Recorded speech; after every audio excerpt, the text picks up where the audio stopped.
आप लोगों ने कोई भी प्रोडक्ट बेचनी है, चाहे ऑनलाइन बेच रहे हैं या फिजिकल बेच रहे हैं, माइंडसेट से बिकती है। आप लोगों को बताना पड़ेगा, ऑडियंस को बताना पड़ेगा कि ये प्रोडक्ट जो है ना, ये आपकी जरूरत और आपके लिए बनाई गई है। मार्केट में इस वक्त बेतहाशा ऐसी चीजें कि अच्छे भले पढ़े लिखे और समझदार लोगों को भी उसकी अवेयरनेस नहीं है या उस तक एक्सेस नहीं है। मैं अगर इलेक्ट्रॉनिक्स मार्केट की बात करूं तो आज मैंने एक प्रोडक्ट बहुत पहले देख चुका था। मैं अपने रिलेटिव्स के घर गया था, वो एक सोसाइटी में घर था। एक स्विच सेंसर है। अब आपको पता है कि अक्सर घरों में सुबह हो जाती है, 7, 8, 9, 10, 11, 12 बजे तक लाइट चल रही होती है। वो सेंसर करता क्या है कि लाइट को ऑटोमेटिक ऑफ कर देता है। नहीं, जबरदस्त प्रॉब्लम सॉल्विंग चीज है। बिजली भी जाया नहीं होती और उसकी जो लाइफ है आपकी ट्यूबलाइट की, बल्ब की, वो भी बच जाती है। बेतहाशा चीज है। जैसे भी मैंने एग्जांपल दी थी आपको कि आपका एसी के लिए एक प्रोटेक्शन मिलती है।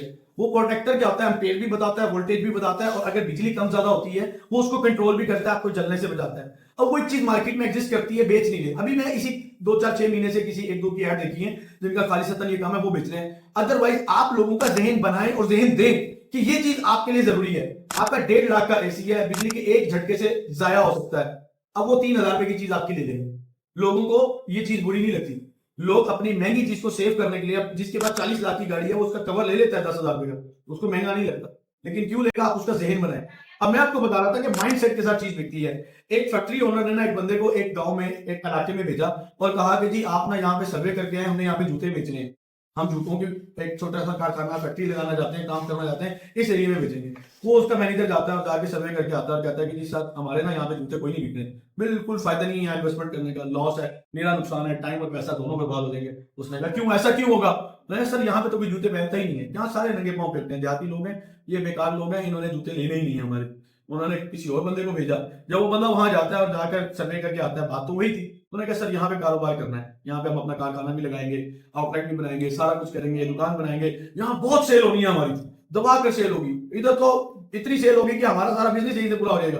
क्यों, ऐसा क्यों? कि यहाँ तो कोई जूते पहनता ही नहीं है। हमने बस इनको मोटिवेट करना है, हमने बस इनको माइंडसेट बनाना है, हमने इनको गाइड करना है, हमने इसको उसके फवायद बताने हैं और उसको किसी तरह इन जूतों पे लेकर आना है। यहाँ पे कोई भी हमारा कंपेटिटर नहीं है, यहाँ पे कोई भी ऐसा बंदा नहीं है जो हमारे साथ मिलकर इसको बेच रहा हो। हम ही हम होंगे और हम सबसे ज्यादा बेचेंगे। तो ये होती है बात माइंडसेट की। आपने ऑनलाइन चीज बेचनी है, हजारों प्रोडक्ट्स ऑनलाइन ऑलरेडी बिक रही हैं और लाखों अभी भी बाकी हैं। आप उसको इंट्रोड्यूस तो करें। पहले चटनी ऑनलाइन नहीं बिकती थी, आलू बुखारा की चटनी ऑनलाइन नहीं बिकती थी, अब आपको पता है गोलगप्पे भी ऑनलाइन बिकना शुरू हो गए। अब दुनिया जहान की चीजें, पंजीरी ऑनलाइन बिक रही है, देसी घी बिक रहा है, शहद बिक रहा है, अचार बिक रहा है, चिया सीड बिक रहे हैं, पंपकिन सीड बिक रहे हैं। मैं अगर नाम लेना चाहूं तो मैं सैकड़ों चीजों के नाम ले लूं जो अब ऑनलाइन बिक रहे हैं, जो पिछले 6 महीने और साल से पहले एग्जिस्ट ही नहीं करते थे कि ऑनलाइन बिकेंगे।